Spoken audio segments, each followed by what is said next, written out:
नमस्ते साधकों, जय माता दी। दोस्तों, स्वागत है आपका हमारी नवरात्रि कथा श्रृंखला में। क्या आपने कभी सोचा है कि नवरात्रि शरद ऋतु के 15 दिन बाद ही क्यों आती है?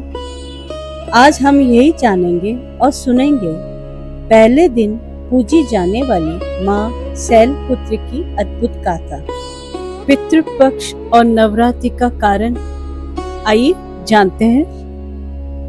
बरसात खत्म होते ही तुरंत नवरात्रि नहीं आती है, क्योंकि उसके तुरंत बाद शुरू होते हैं पितृपक्ष यानी श्राद्ध पक्ष।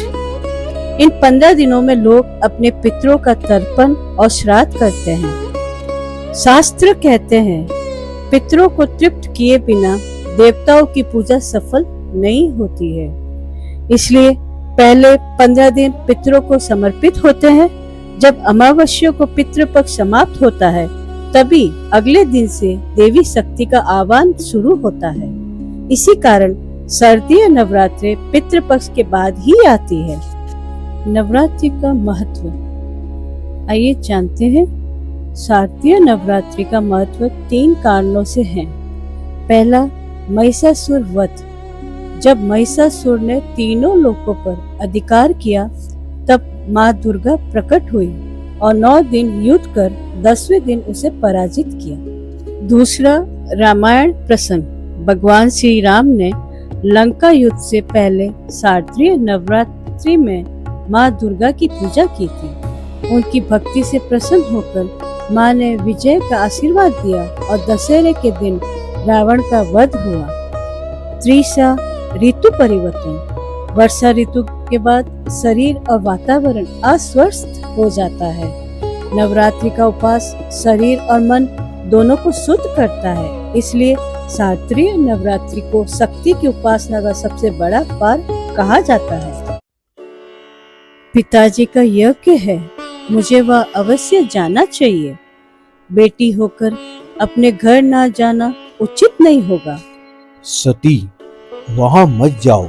तक्ष ने हमें जानबूझकर नहीं बुलाया है। तुम्हें केवल अपमान मिलेगा। प्रभु, मैं आपकी आज्ञा मानती हूँ, पर पिताजी के यज्ञ में बेटी का जाना मेरा कर्तव्य है। यदि मेरा अनादर हुआ तो मैं यह शरीर त्याग दूंगी। सती का अपमान और बलिदान आइए जानते हैं। सती यज्ञ स्थल पर पहुंचती है। वह देखा सभी देवताओं का सत्कार हो रहा है, पर भगवान शिव का उपास उड़ाया जा रहा है। यह शरीर व्यर्थ है। जब इससे मेरे प्रिय शिव का अपमान हो रहा है, आज मैं इसका त्याग कर। सती यज्ञ कुंड में कूद जाती है और अपने प्राण त्याग देती है। सारा स्थल शोक और भय से भर जाता है। समय बीता, सती का आत्मबल अमर था। वे पुनः जन्मी पर्वतराज हिमालय और रानी मैना के घर। मेरी पुत्री, तू इस पर्वत की कली है। तेरे तेज से समस्त लोक प्रकाशित हो रहे हैं। तेरा नाम शैलपुत्री। मैं वही शक्ति हूँ जिसने धर्म और आत्मसम्मान के लिए बलिदान दिया था। अब पुनः जन्म लेकर मैं शिव को प्राप्त करूंगी और संसार की भलाई करूंगी। माँ शैलपुत्री का स्वरूप और महत्व। माँ शैलपुत्री का वाहन है नंदी बैल। उनके दाहिने हाथ में त्रिशूल और बाएं हाथ में कमल पुष्प। उनका मुख शांत और तेजस्वी है। वे धैर्य, सामान्य और साहस की प्रतीक है।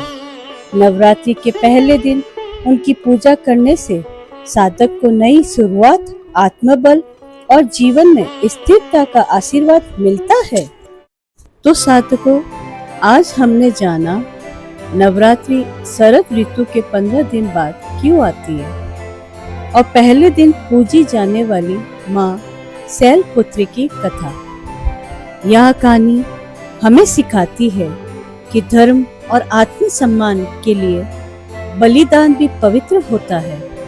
अगर आपको यह कथा अच्छी लगी हो तो आशीर्वाद के रूप में लाइक करें, हमारे चैनल ऑरा को सब्सक्राइब करें और अपने मित्रों व परिवार के साथ साझा करें। मिलते हैं अगली कथा में। धन्यवाद। जय माता दी।